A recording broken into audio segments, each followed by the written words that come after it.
And now let's celebrate the champions.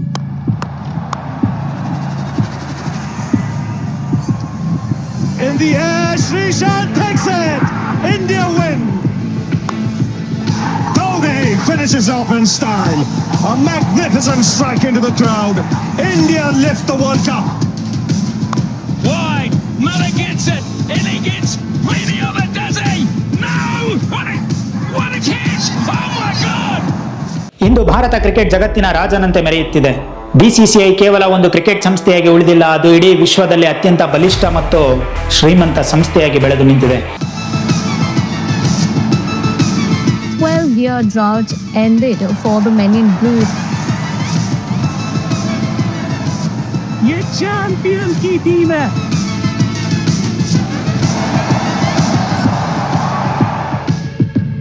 ಆದರೆ ನಿಮಗೊಂದು ವಿಷಯ ಗೊತ್ತಿರಲಿ, ಒಂದು ಕಾಲದಲ್ಲಿ ಭಾರತೀಯ ಕ್ರಿಕೆಟ್ ತಂಡದ ಪರಿಸ್ಥಿತಿ ತುಂಬಾನೇ ಕಷ್ಟದಲ್ಲಿತ್ತು. ಅಂದು ನಮ್ಮ ಆಟಗಾರರ ಬಳಿ ಹೆಚ್ಚು ಹಣವಿರಲಿಲ್ಲ ಮತ್ತು ಜಗತ್ತಿನ ಇತರ ತಂಡಗಳ ಮುಂದೆ ನಾವು ತುಂಬಾ ದುರ್ಬಲರಾಗಿದ್ದೆವು.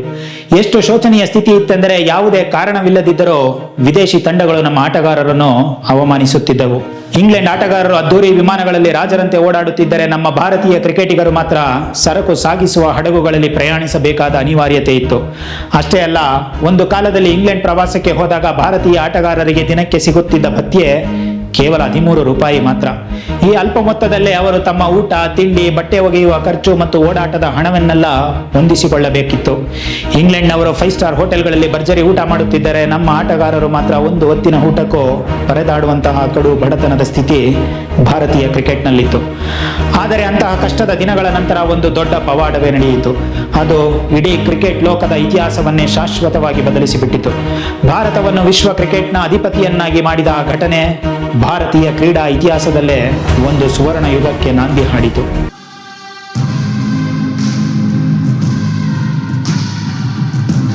And the revenue has made India's governing cricket bodies the most powerful in the world. One managed to turn the sport into big business. Is that 80% of world cricket's income is provided by India in one form or the other. The organisation unofficially in charge of putting that puzzle together is the Board of Control for Cricket in India. Humble truth here is the BCCI is the richest body today in the world of cricket across the globe. ಇಂದು BCCI ಎಷ್ಟು ಶ್ರೀಮಂತವಾಗಿದೆ ಎಂದರೆ cricket ಲೋಕದ ಪ್ರಭಾವಿ ದೇಶಗಳಾದ England, Australia ಮತ್ತು ಪಾಕಿಸ್ತಾನ, ಈ 3 ದೇಶಗಳ ಒಟ್ಟು ಆದಾಯ ಕೇವಲ 1608 ಕೋಟಿ. ಆದರೆ ನಮ್ಮ ಭಾರತ ಒಂದೇ ಬರೋಬ್ಬರಿ 20,686 ಕೋಟಿ ಗಳಿಸುತ್ತಿದೆ. ಅಂದರೆ ನಮ್ಮ ಶ್ರೀಮಂತಿಕೆ ಅವರಿಗಿಂತ 16 ಪಟ್ಟು ಹೆಚ್ಚು. ಆದರೆ ಇಲ್ಲಿರುವ ದೊಡ್ಡ ಪ್ರಶ್ನೆ ಎಂದರೆ, ಒಂದು ಕಾಲದಲ್ಲಿ ಅಷ್ಟೊಂದು ಬಡವಾಗಿದ್ದ ಭಾರತೀಯ ಕ್ರಿಕೆಟ್ ಇದ್ದಕ್ಕಿದ್ದಂತೆ ಇಡೀ ವಿಶ್ವದ ಬಾಸ್ ಆಗಿದ್ದು ಹೇಗೆ? ಇಡೀ ಜಗತ್ತೇ ಬೆರಗಾಗುವಂತೆ ಬಿಸಿಸಿಐ ಬಳಸಿದ ಸೀಕ್ರೆಟ್ ಬಿಸ್ನೆಸ್ ಪ್ಲಾನ್ ಅಥವಾ ಐಡಿಯಾ ಆದ್ರೂ ಏನು? ಬನ್ನಿ ಇದ್ರ ಬಗ್ಗೆ ಅರ್ಥ ಮಾಡ್ಕೊಳ್ಳೋಣ. Let's get in.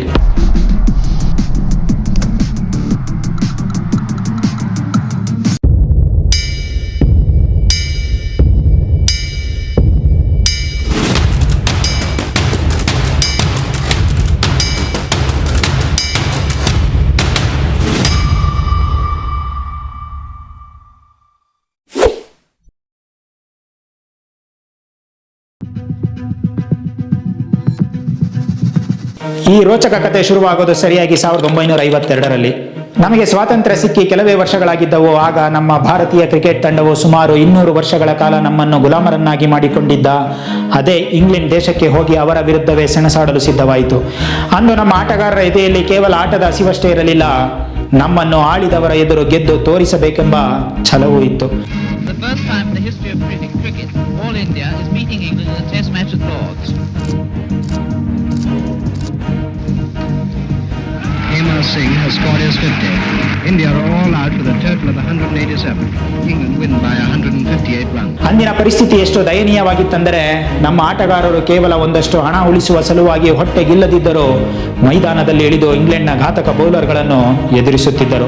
ಭಾರತ ತಂಡದ ನಾಯಕ ವಿಜಯ್ ಹಜಾರೆ ಅವರ ಸ್ಥಿತಿ ಎಂಥದಿತ್ತೆಂದರೆ, ಅಭಿಮಾನಿಯೊಬ್ಬರು ಪ್ರೀತಿಯಿಂದ ಊಟಕ್ಕೆ ಕರೆದಾಗ ಅವರು, ನನಗೆ ಊಟ ಬೇಡ, ಅದರ ಬದಲು ಒಂದಷ್ಟು ಹಣ ಕೊಡಿ ಎಂದು ಕೇಳಿಕೊಳ್ಳುವ ಪರಿಸ್ಥಿತಿ ಇತ್ತು. ಇನ್ನು ಕ್ರಿಕೆಟ್ ಜಗತ್ತಿನ ದಂತಕತೆ ಸುನಿಲ್ ಗವಾಸ್ಕರ್ ಅವರಂತಹ ಮಹಾನ್ ಆಟಗಾರರೇ ಜೀವನ ನಡೆಸಲು ಹಣಕ್ಕಾಗಿ ಬ್ಯಾಂಕ್ನಲ್ಲಿ ಕೆಲಸ ಮಾಡಬೇಕಾಗಿತ್ತು. ಏಕೆಂದರೆ ಅಂದು ಬರೀ ಕ್ರಿಕೆಟ್ ಆಡಿದರೆ ಹೊಟ್ಟೆ ತುಂಬುತ್ತಿರಲಿಲ್ಲ. ಯಾಕೆಂದರೆ ಅಂದು ಭಾರತದಲ್ಲಿ ಕ್ರಿಕೆಟ್ ಅಷ್ಟೊಂದು ಪ್ರಸಿದ್ಧವಾಗಿರಲಿಲ್ಲ. ಬೆರಳಿಕೆಯಷ್ಟೇ ಮನೆಗಳಲ್ಲಿ ಮಾತ್ರ ಟಿವಿಗಳಿದ್ದವು. ಉಳಿದವರೆಲ್ಲ ರೇಡಿಯೋ ಕಾಮೆಂಟ್ರಿ ಕೇಳಬೇಕಿತ್ತು. ಅಲ್ಲಿ ಈಗಿನ ತರಹದ ಸದ್ದು ಗದ್ದಲ ಅಥವಾ ಕ್ರೇಜ್ ಇರುತ್ತಿರಲಿಲ್ಲ.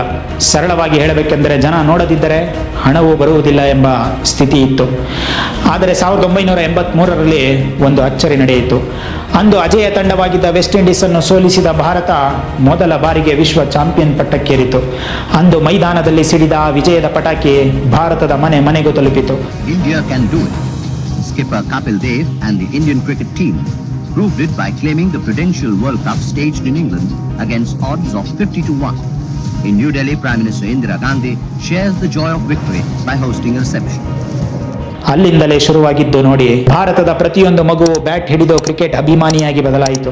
ವಿಶ್ವಕಪ್ ಗೆದ್ದ ಖುಷಿಯಲ್ಲಿ ಬಿಸಿಸಿಐ ಪ್ರತಿ ಆಟಗಾರನಿಗೂ 1 ಲಕ್ಷ ಬಹುಮಾನ ನೀಡುವುದಾಗಿ ಘೋಷಿಸಿತು. ಆದರೆ ಅಚ್ಚರಿಯ ವಿಷಯವೆಂದರೆ ಅಂದು ಅಷ್ಟು ಹಣವನ್ನು ಕೊಡಲು ಕೂಡ ಬಿಸಿಸಿಐ ಬಳಿ ನಯ ಪೈಸೆ ಇರಲಿಲ್ಲ.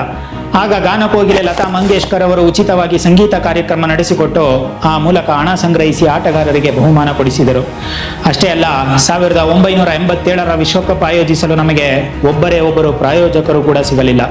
ಆಗ ಧೀರುಭಾಯಿ ಅಂಬಾನಿ ಅವರು ಮುಂದೆ ಬಂದು ಹಣ ನೀಡುವ ಮೂಲಕ ಭಾರತದ ಮಾನ ಉಳಿಸಿದರು. ಅದಕ್ಕೆ ಆ ವಿಶ್ವಕಪ್ ಅನ್ನು ರಿಲಯನ್ಸ್ ಕಪ್ ಎಂದು ಕರೆಯಲಾಯಿತು. Spectators watched the underdogs from Australia led by Alan Warner locked in a fierce battle with Mike Gatty's England.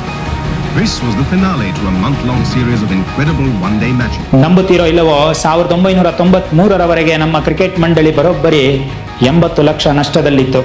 ಆದರೆ ಈ ಸೋಲಿನ ಸರಣಿ ಮತ್ತು ಬಡತನ ಕತೆ ಬದಲಾಗಿದ್ದು ಒಂದೇ ಒಂದು ಫೋನ್ ಕರೆಯಿಂದ. ಬಿಸಿಸಿಐನ ಅಂದಿನ ಚಾಣಕ್ಯ ಜಗನ್ಮೋಹನ್ ದಾಲ್ಮಿಯಾ ಅವರು ದಕ್ಷಿಣ ಆಫ್ರಿಕಾದ ಕ್ರಿಕೆಟ್ ಮಂಡಳಿಯ ಜೊತೆ ಮಾತನಾಡಿದಾಗ ಇಡೀ ಆಟದ ದಿಕ್ಕೆ ಬದಲಾಯಿತು. ಅದಕ್ಕೂ ಮೊದಲು ಮೈದಾನದಲ್ಲಿ ನಡೆಯುವ ಮ್ಯಾಚ್ ಅನ್ನು ಟಿವಿಯಲ್ಲಿ ತೋರಿಸಲು ನಮ್ಮ ಬಿಸಿಸಿಐ ದೂರದರ್ಶನಕ್ಕೆ ಹಣ ನೀಡಬೇಕಾಗಿತ್ತು. ಆದರೆ ದಾಲ್ಮಿಯಾ ಅವರಿಗೆ ಭಾರತದ 87 ಕೋಟಿ ಜನರ ಶಕ್ತಿ ಏನೆಂದು ಅರ್ಥವಾಗಿತ್ತು. ಪೆಪ್ಸಿ, ಕೋಕಾ ಕೋಲಾದಂತಹ ದೊಡ್ಡ ಕಂಪನಿಗಳಿಗೆ ತಮ್ಮ ಜಾಹೀರಾತು ತೋರಿಸಲು ಈ ಕೋಟ್ಯಂತರ ಜನರ ಹಸಿವು ಬೇಕಿತ್ತು. ದಾಲ್ಮಿಯಾ ಅವರು ಒಂದು ಹೊಸ ಐಡಿಯಾ ಮಾಡಿದರು. ನಮ್ಮ ಆಟವನ್ನು ನೀವು ಟಿವಿಯಲ್ಲಿ ತೋರಿಸಬೇಕೆಂದರೆ ನೀವೇ ನಮಗೆ ಹಣ ಕೊಡಬೇಕು ಎಂದರು. ಅಲ್ಲಿಂದ ಶುರುವಾಗಿದ್ದೆ ನೋಡಿ. ಟಿವಿ ಚಾನೆಲ್ಗಳು ಕ್ರಿಕೆಟ್ ತೋರಿಸುವ ಹಕ್ಕುಗಳನ್ನು ಕೋಟಿಗಟ್ಟಲೆ ಹಣ ಕೊಟ್ಟು ಖರೀದಿಸಲು ಮುಗಿಬಿದ್ದವು. ಅತ್ತ ಚಾನೆಲ್ನವರು ಜಾಹೀರಾತುಗಳಿಂದ ಹಣ ಗಳಿಸಿದರೆ ಇತ್ತ ಬಿಸಿಸಿಐ ಖಜಾನೆಗೆ ಕೋಟಿ ಹಣ ಹರಿಯಲು ಶುರುವಾಯಿತು. Jagmohan Dalmia, the mastermind who didn't just change Indian cricket, he rewrote the very fate of the global game. He wasn't just a leader at BCCI, he was the architect of a revolution, one that shattered old power structures and turned Indian cricket from an underdog into a billion-dollar empire. His vision didn't follow the rules, it created them. 1994ರಿಂದ 1999ರ ಅವಧಿಯಲ್ಲಿ ಎಲ್ಲವೂ ತಲೆ ಕೆಳಗಾಯಿತು. ಅಂದು ಟಿವಿಯಲ್ಲಿ match ತೋರಿಸಲು ದೂರದರ್ಶನಕ್ಕೆ ಹಣ ಕೊಡುತ್ತಿದ್ದ BCCI ಈಗ ದೂರದರ್ಶನದಿಂದಲೇ 250 ಕೋಟಿ ಪಡೆಯಲು ಶುರು ಮಾಡಿತು.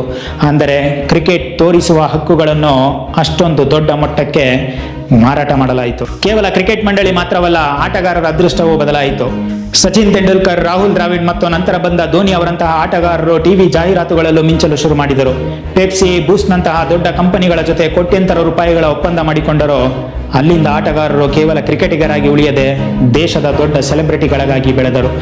ಆದರೆ 2008ರಲ್ಲಿ ಬಿಸಿಸಿಐ ಇಡೀ ಜಗತ್ತೇ ಬೆರಗಾಗುವಂತಹ ಒಂದು ಮಾಸ್ಟರ್ ಸ್ಟ್ರೋಕ್ ಕೊಟ್ಟಿತು. ಅದೇ IPL, ಇಂಡಿಯನ್ ಪ್ರೀಮಿಯರ್ ಲೀಗ್.